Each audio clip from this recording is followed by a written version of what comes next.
Hello guys, स्वागत है आपका सिटीजन जी चैनल पर। और आज आप देखने वाले हो 2023 में ही रिलीज हुई survival thriller movie the dive का ब्रेकडाउन, जिसके राइटर डायरेक्टर हैं मैक्स अर्लनवेन। ये एक अंडररेटेड सर्वाइवल थ्रिलर है जिसमें एक लड़की समंदर के बीच में नहीं बल्कि समंदर के अंदर फंस जाएगी नीचे पानी में। फिर उसकी बहन ही उसका इकलौता सहारा होगी। वो अपनी बहन को कैसे बचाएगी और बचा पाएगी भी या नहीं, ये आप देखोगे आगे। तो ज्यादा देर ना करते हुए जल्दी से स्टोरी स्टार्ट करते हैं।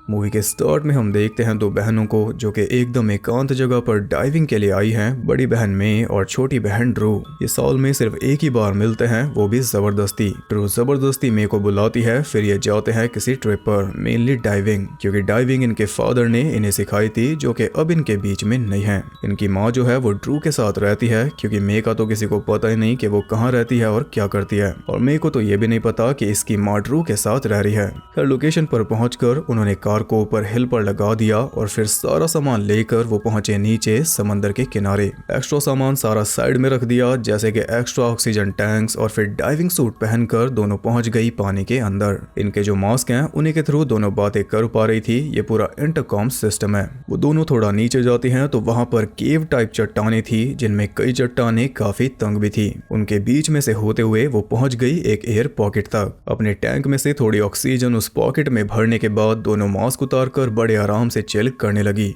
इसी बीच ड्रू में से पूछती है कि क्या तुम एंजॉय कर रही हो, क्योंकि ऐसा लगता नहीं। हर साल मैं तुम्हें बुलाती हूँ लेकिन ऐसा लगता है जैसे तुम आना नहीं चाहती। तुम्हारे जाने से हमारी लाइफ में एक होल रह गया था। बस ये सुनकर मैं गुस्सा होकर अकेली ही वहाँ से चली गई। वो वापस ऊपर जा रही थी कि तभी अचानक कई सारे पत्थर ऊपर से गिरने लगे। ये गिर रहे हैं ऊपर चट्टान से। ड्रू तो जल्दी से दीवार के साथ लग गई, लेकिन मैं बहुत दूर थी, इसलिए एक बड़ा सा पत्थर उसके ऊपर गिर गया और उसे लेकर चला गया नीचे गहराई में। ड्रू का कांटेक्ट भी उससे टूट चुका था, लेकिन ढूंढना तो उसे था ही, इसलिए एक टॉर्च लेकर ड्रू भी चल दी नीचे। चट्टान की सतह पर पहुंचकर उसने एक रस्सी को पत्थर से बांध दिया और फिर रस्सी लेकर वो बढ़ने लगी आगे, ताकि वापस आने में कोई दिक्कत ना हो। थोड़ा आगे जाकर मे से उसका कांटेक्ट फिर से हो गया। मैं बता रही थी कि वो फंस चुकी है, हिल नहीं सकती। ड्रू उसे बोलती है कि अपनी लाइट जलाओ ताकि मैं तुम्हें देख पाऊं। उसने लाइट जलाई, लेकिन ड्रू के आसपास फिर भी अंधेरा ही था। ऊपर से वो पैनिक भी कर रही थी, जिसके चलते वो रस्सी वाली रेल भी उसके हाथ से गिर गई।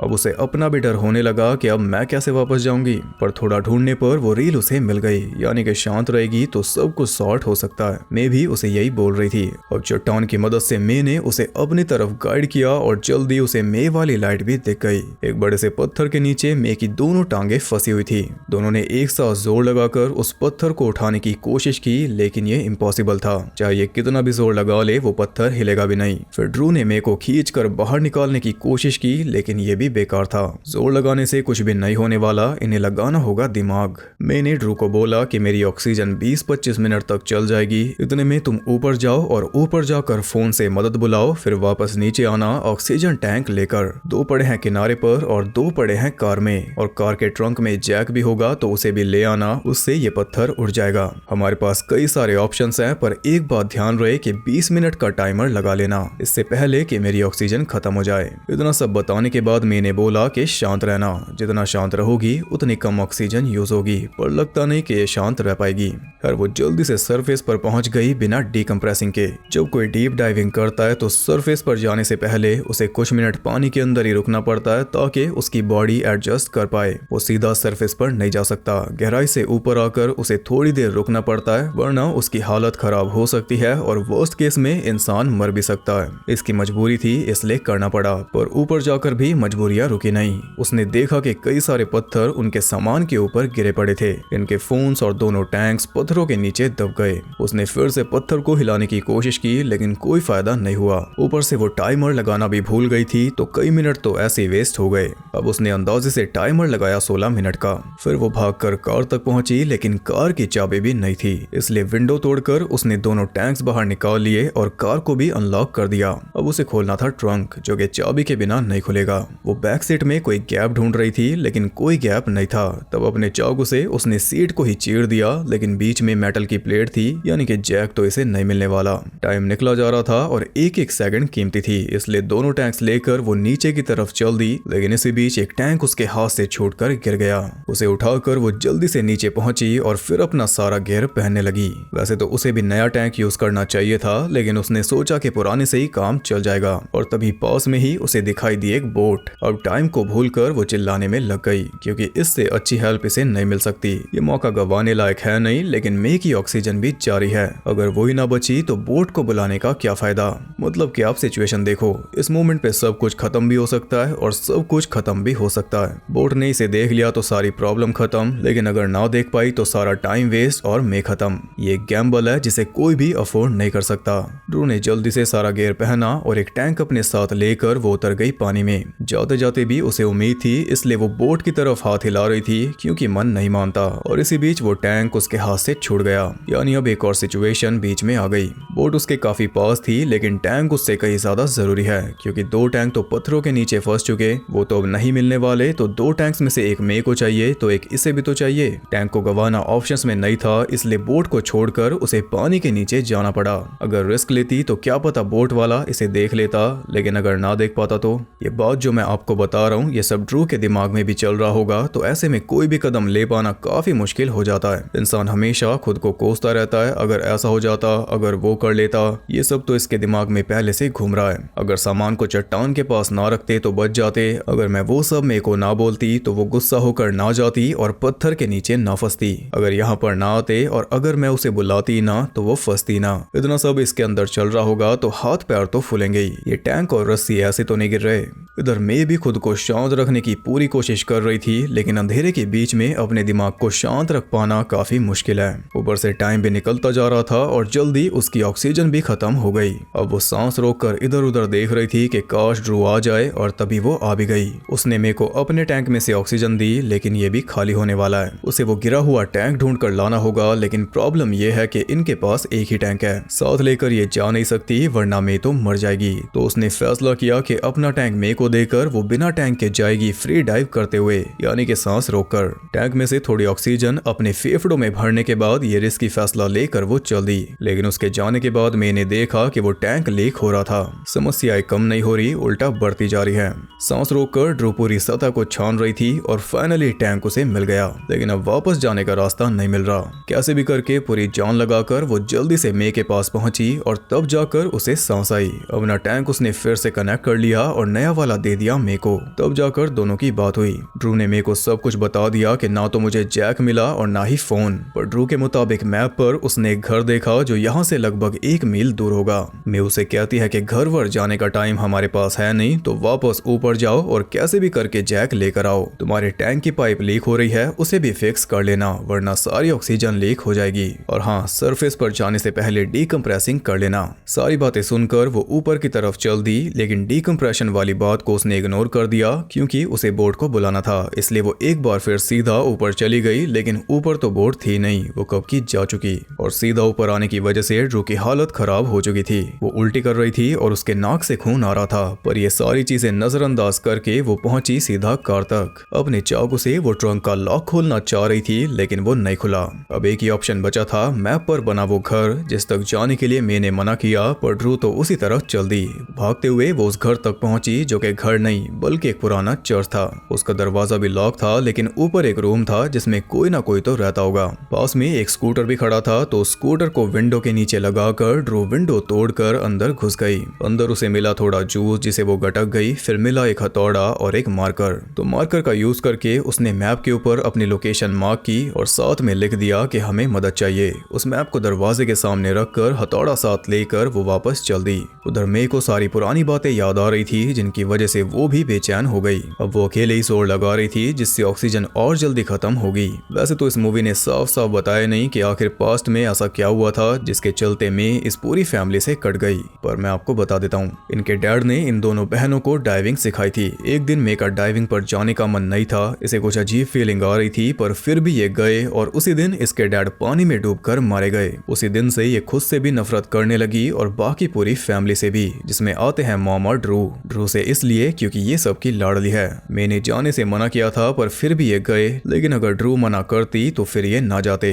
तो अपने डैड की याद में ये हर साल डाइविंग करते हैं। एटलीस्ट ड्रू तो इसलिए करती है, जबकि मे तो वो दिन कभी भूली नहीं। दोनों के नजरियों में फर्क है। ड्रू अपने डैड के दिए हुए गिफ्ट को एंजॉय करती है, पर मे के लिए डाइविंग लेकर आती है और ज्यादा पेन। और दोनों में से कोई भी विलन नहीं है। ये है इनकी बैक स्टोरी। ऐसा साफ तो नहीं बताया, पर मेरे हिसाब से तो ये होगा। खैर ड्रू वापस कार तक पहुंच चुकी थी। अपने चाकू को उसने हथौड़े से ट्रंक के लॉक में ठोका और फिर उसे घुमाने लगी ताकि वो खुल जाए, और उल्टा वो चाकू ही टूट गया।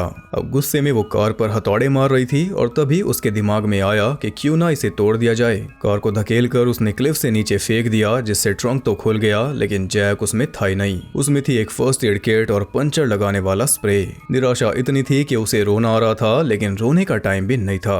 वहाँ पर एक साइन बोर्ड पड़ा था पत्थर गिरने का। अगर ये लगा हुआ होता तो शायद ये ज्यादा ध्यान देते। ड्रू ने उसका पोल लिया, फिर वो पंचर वाला स्प्रे और फर्स्ट एड वाली टेप की मदद से अपने टैंक के पाइप को सील किया। इसके बाद सेकंड टैंक लेकर वो चल दी नीचे। साथ में पोल भी था, लेकिन साथ में निराशा भी लेकर जा रही थी कि इस बार भी कोई काम नहीं बना। ना जैक मिला और ना ही घर में कोई। वो मे के पास पहुंची तो उसने देखा कि मे अजीब बातें कर रही थी। वो बोल रही थी कि ये किसी रीजन की वजह से हो रहा है, शायद मेरे साथ यही होना था। ड्रू ने उसे हिम्मत दी और बोला कि इस पत्थर को उठाने में मेरी हेल्प करो। इस बार वो सहारा ले रहे थे उसी पोल का। पूरा जोर लगा दिया, लेकिन पत्थर हिला नहीं। इसी बीच ड्रू की ऑक्सीजन खत्म होती जा रही थी, इसलिए उसने जल्दी से सांस रोककर दूसरे टैंक में शिफ्ट कर लिया और यहाँ उन्हें लगा एक और झटका। उस टैंक का वाल्व फ्री था, यानी कि ऑक्सीजन नहीं निकल रही।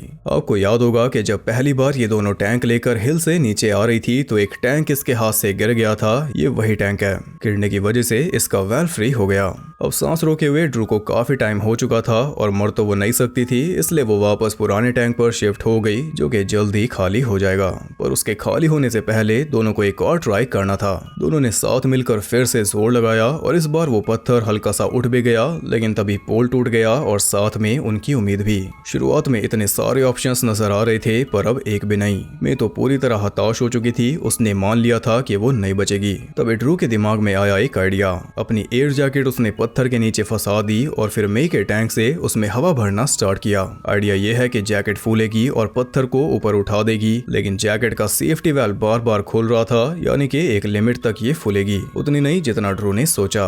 अब मे उसे बोलती है कि कोई बात नहीं, तुम ऊपर जाओ, तुम्हारी ऑक्सीजन खत्म हो रही है। ये मत सोचना कि मैं तुम्हारी वजह से मरी, जैसा कि ये सोचती है अपने डैड के बारे में। मैंने एक्सेप्ट कर लिया था कि वो अकेले ही मरेगी, लेकिन ड्रू ने अब भी हार नहीं मानी। अपना टैंक वहीं पर छोड़कर वो सांस रोककर सीधा ऊपर पहुंची और ऐसा उसने किया तीसरी बार, जिस वजह से उसकी बॉडी भी जवाब दे रही थी। अब हिलने की ताकत भी उसमें थी नहीं।